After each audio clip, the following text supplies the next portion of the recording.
Nipah രോഗബാധയുമായി ബന്ധപ്പെട്ട് ഇന്ന് പുറത്തുവന്ന 17 സ്രവ പരിശോധനാ ഫലങ്ങളും നെഗറ്റീവാണെന്ന് സംസ്ഥാന ആരോഗ്യ കുടുംബക്ഷേമ വകുപ്പ് മന്ത്രി വീണ ജോർജ് അറിയിച്ചു.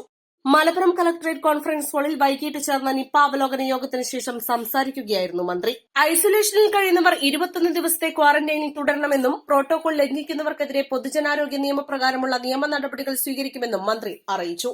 നിലവിൽ 460 പേരാണ് സമ്പർക്ക പട്ടികയിലുള്ളത്. ഇതിൽ 220 പേർ ഹൈറിസ്ക് വിഭാഗത്തിൽ ഉൾപ്പെട്ടവരാണ്.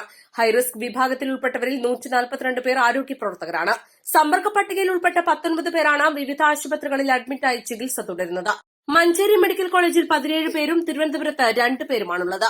രോഗപ്രതിരോധ പ്രവർത്തനങ്ങളുടെ ഭാഗമായി ഫീൽഡ് തലത്തിൽ ശക്തമായ പ്രതിരോധ പ്രവർത്തനങ്ങളാണ് നടന്നുവരുന്നത്.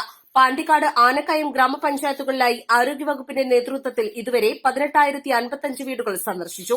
പാണ്ടിക്കാട് 10,248 വീടുകളും ആനക്കയത്ത് 7,807 വീടുകളും സന്ദർശിച്ചു. പാണ്ടിക്കാട് 728 പനിക്കേസുകളും ആനക്കയത്ത് 286 പനിക്കേസുകളുമാണ് റിപ്പോർട്ട് ചെയ്തത്. രോഗബാധയുമായി ബന്ധപ്പെട്ട് യാതൊരു ആശങ്കയുടെയും ആവശ്യമില്ല. സിസിടിവി ദൃശ്യങ്ങൾ സഹിതം പരിശോധിച്ച് ഒരാളെപ്പോലും വിട്ടുപോവാത്ത വിധം കുറ്റമറ്റ രീതിയിലാണ് സമ്പർക്ക പട്ടിക തയ്യാറാക്കുന്നത്. നിപ സ്രവ പരിശോധനയ്ക്കായി നാഷണൽ ഇൻസ്റ്റിറ്റ്യൂട്ട് ഓഫ് വൈറോളജിയുടെ മൊബൈൽ ലബോറട്ടറി കോഴിക്കോട് പ്രവർത്തനം തുടങ്ങിയിട്ടുണ്ട്. കൂടുതൽ സാമ്പിളുകൾ ഇവിടെ നിന്ന് പരിശോധിക്കാനാകും.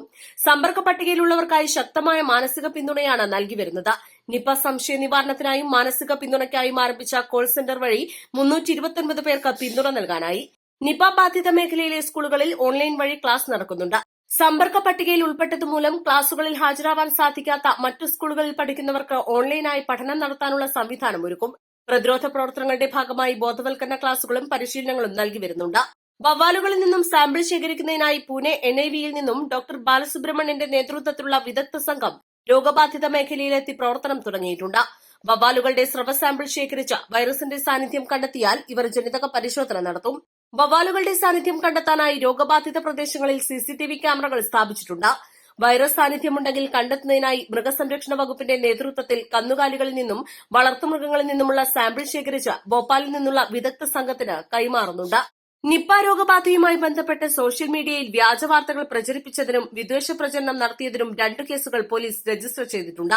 കളക്ടറേറ്റ് കോൺഫറൻസ് ഹാളിൽ ചേർന്ന യോഗത്തിൽ ആരോഗ്യവകുപ്പ് അഡീഷണൽ ചീഫ് സെക്രട്ടറി രാജൻ നമദേവ് കോബർഗഡെ ഓൺലൈനായും ജില്ലാ കളക്ടർ VR വിനോദ്, ജില്ലാ പോലീസ് മേധാവി S ശശിധരൻ, ആരോഗ്യവകുപ്പ് ഡയറക്ടർ ഡോക്ടർ KJ റീന, ജില്ലാ medical officer doctor R Renuka തുടങ്ങിയവർ നേരിട്ടും പങ്കെടുത്തു.